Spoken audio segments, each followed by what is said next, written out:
मल्लिकार्जुन खड़गे साहब जो बात कर रहे हैं और आज इतना ज्यादा प्रहार कर रहे थे, वो संविधान को लाकर तस्वीरें दिखा रहे हैं, संविधान की तस्वीरें, वो सीधा वार कर रहे हैं योगी आदित्यनाथ पे, वो सीधा वार कर रहे हैं नरेंद्र मोदी पे। आखिर कौन सी टॉनिक ले रहे हैं मल्लिकार्जुन खड़गे साहब 83 साल की उम्र में? शकील जी देखिए, खड़गे जी ने जो एक बटेंगे तो कटेंगे का जवाब दिया है वो पूरे देश में चल गया है। उन्होंने कहा है कि तुम ही बांटते हो और तुम ही काटते हो। और आज जो है संविधान को कोरी किताब बताने वाले वास्तव में यही समझते रहे कि वो कोरी किताब है। आज खड़गे जी ने बताया कि आपके लिए जरूर वो कोरी किताब होगी, हमारे लिए तो संविधान ही सब कुछ है जी। वो ये समझते हैं कि जो भी कह देंगे लोग मान जाएंगे। 10 साल में कई बार ऐसा हुआ भी है।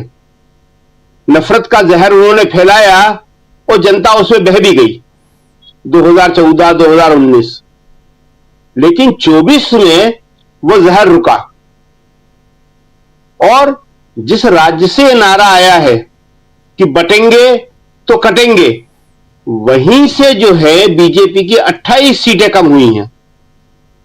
61 सीटें थी 2019 में और 24 में कितनी आई? 33। 28 सीटें कम आई हैं और ये 28 सीटें ही मोदी जी के बहुमत में कम पड़ी हैं। 240 है और होना कितनी चाहिए?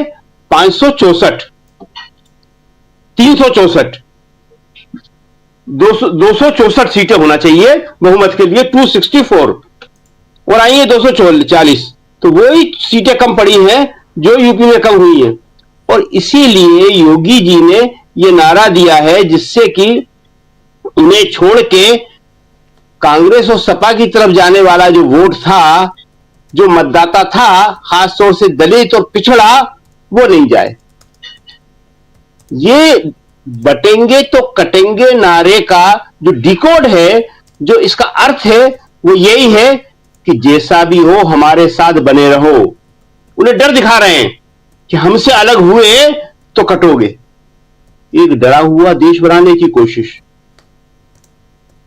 जो डर से उन्हें जिताता रहे, उसी नारे को थोड़ा सा मॉडिफाइड करके मोदी जी ने बोला है, एक है तो सेफ है, जिसका आज राहुल ने जवाब दिया कि ऐसे ही वो लोग जिनके निहित स्वार्थ मिलते हैं वो एक हो जाते हैं। उन्होंने 5 लोगों के फोटो डाल दिए कि इन 5 लोगों के अपने इंटरेस्ट हैं जिसकी वजह से ये एक है। देश तो पहले से ही एक है जी। देश देश कब अलग था? देश तो हमेशा एक रहा, एक होके लड़ा। कैसी कैसी मुसीबतें आई, समस्याएं आई, युद्ध हुए। बांग्लादेश के युद्ध में ये देश एक होके लड़ा, जीता। अमेरिका, जिसके आज इतने गुणगान हो रहे हैं, उसी अमेरिका को इंदिरा गांधी ने आंखें दिखाई। आज तो कहना नहीं चाहिए, मगर सच ये है कि अमेरिका की जीत पे हमारे यहां ऐसी खुशी हो रही है कि जैसे हमारे यहां कोई बहुत कुछ हो गया हो। अरे अमेरिका के इंटरेस्ट अमेरिका देखेगा और भारत के साथ वो उसी तरह पेश आएगा जिस तरह भारत जो बड़ी ताकत है उसके साथ आना चाहिए। उससे फर्क नहीं पड़ता कि यहां पे मोदी जी से उनके पर्सनल दोस्त ने माय फ्रेंड ट्रंप कह उन्होंने जो संबोधित किया है। और ट्रंप किसे अपना फ्रेंड कह के संबोधित कर रहे हैं? अरब मुसलमान, अमेरिकन मुसलमान, उन्हें वो स्पेशल थैंक यू दे रहे हैं। अपना फर्स्ट जो भाषण है उसमें यहां पे वो कपड़ों से पहचानने की बात कर रहे हैं, वहां वो उन मुसलमानों को धन्यवाद दे रहे हैं, जोड़ने की बात कर रहे हैं, पूरे देश को जोड़ने की बात कर रहे हैं। हर देश का प्रधानमंत्री या शासक या राष्ट्रपति जो भी जहां होता है वो सब देश को जोड़ने की बात करते हैं। ये एक हमारे यही हुआ जो डरेंगे, बटेंगे, कटेंगे। और अभी जो तेजस्वी यादव ने कहा वो बहुत महत्वपूर्ण है कि हाथ में तलवार चाहिए कि कलम। उसका संदर्भ यह है कि मध्य प्रदेश के मुख्यमंत्री मोहन यादव कल जो है एक बच्ची को, छोटी सी बच्ची को गोद में लिए जिसके हाथ में तलवार है, उसे दिखा रहे हैं। वहां महिलाओं का एक प्रदर्शन हुआ, 5000 महिलाएं थी, हाथ में नंगी तलवार लिए हुए। आज हमने डाला है उसका फोटो, एक संस्था ने किया, और उसमें मुख्य अतिथि थे मोहन यादव, मध्य प्रदेश के मुख्यमंत्री। उन्होंने खुद भी तलवार चलाई और 5 लाख रुपए उन महिलाओं के संगठन को दिया। तो अखिलेश यादव ने भी कहा कि मैं साइकिल देता हूं बच्चियों को, वो फोटो डाला गया है आज सपा की तरफ से कि हम बच्चों को, लड़कियों को साइकिल देते हैं कि साइकिल से स्कूल जाएं, पढ़े लिखे आगे बढ़ें। तेजस्वी यादव कह रहे हैं कि हम कलम देते हैं और ये तलवार देते हैं। बहुत सही बात है। मोहन यादव के जरिए बीजेपी तलवार देना और हिंसा और नफरत का पाठ पढ़ाने की कोशिश कर रही है। क्या चाहिए बच्चों को, किसके बच्चों को क्या चाहिए, ये पेरेंट खुद तय करेंगे। पेरेंट ही देख लें, तेजस्वी ने यही कहा। कौन अपने बच्चों के हाथ में, छोटी छोटी लड़कियों के हाथ में तलवार देना चाहता है और कौन उन्हें साइकिल और कलम देना चाहता है। देश कैसे आगे बढ़ेगा? डर के जो डर पैदा कर रहे हैं वो।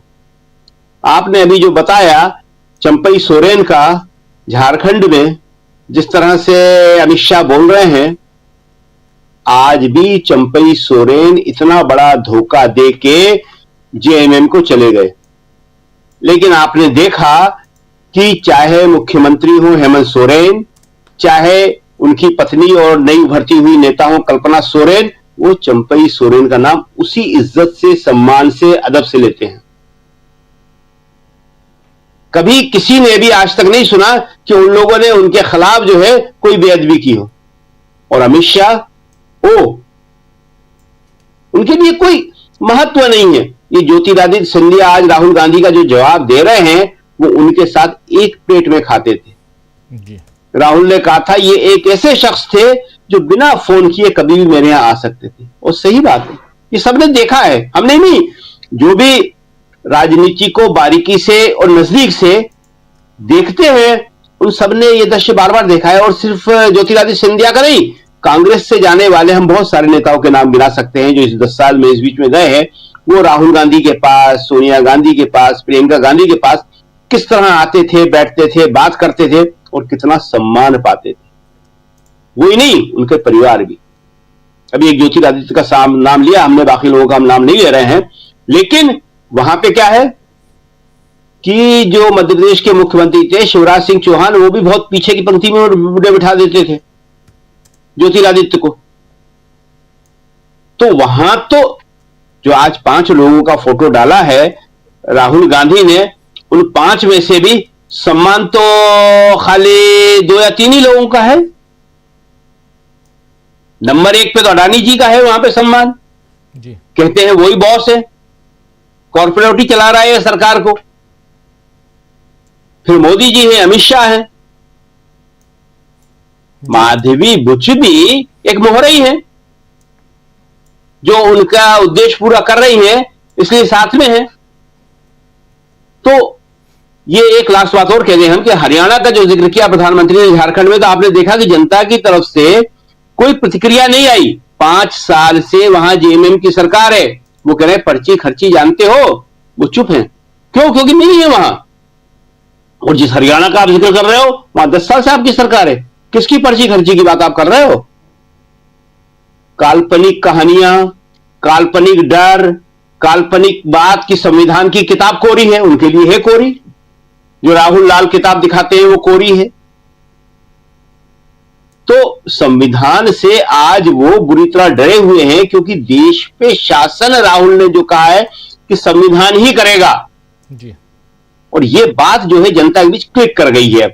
जनता समझ गई है कि उसे जो अधिकार मिला है, वो जिस वोट के लिए मोदी जी, अमित शाह बार बार आते हैं, अभी हरियाणा का जिक्र कर रहे थे, वहां गए, झारखंड में गए, महाराष्ट्र में जा रहे हैं, तो वो इसीलिए जा रहे हैं कि वोट चाहिए। और वोट क्यों चाहिए? क्योंकि संविधान ने जनता को दिया है। जिस दिन जनता से वोट का अधिकार छिन जाएगा, कौन आएगा उसके पास? अभी तो झूठे नौकरी की बात भी कर दी कि नौकरी दे दी, हरियाणा में कहीं चर्चा नहीं है, किसी अखबार में नहीं आया कितनी नौकरियां दे दी। वो झारखंड और महाराष्ट्र बता रहे हैं हरियाणा में हमने 3 नौकरियां दे दी। हरियाणा में कोई बीजेपी का नेता कहे तो, बीजेपी की सरकार कहे तो मुख्यमंत्री कहें तो कि हमने इतनी नौकरियां दे दी, इस विभाग में इतनी दी, इस विभाग में इतनी दी, इस संख्या में दी। कोई डाटा है? जी, एक डाटा नहीं है। लेकिन कह दो, कुछ भी कह दो। तो ये जो राजनीति है, ये जनता को समझना है कि झूठ, डर कितना चलेगा, कितना नहीं चलेगा। जी राजीव जी। जी बिल्कुल बिल्कुल। देश की सियासत में बहुत हलचल है, बहुत ज्यादा हलचल है, इसलिए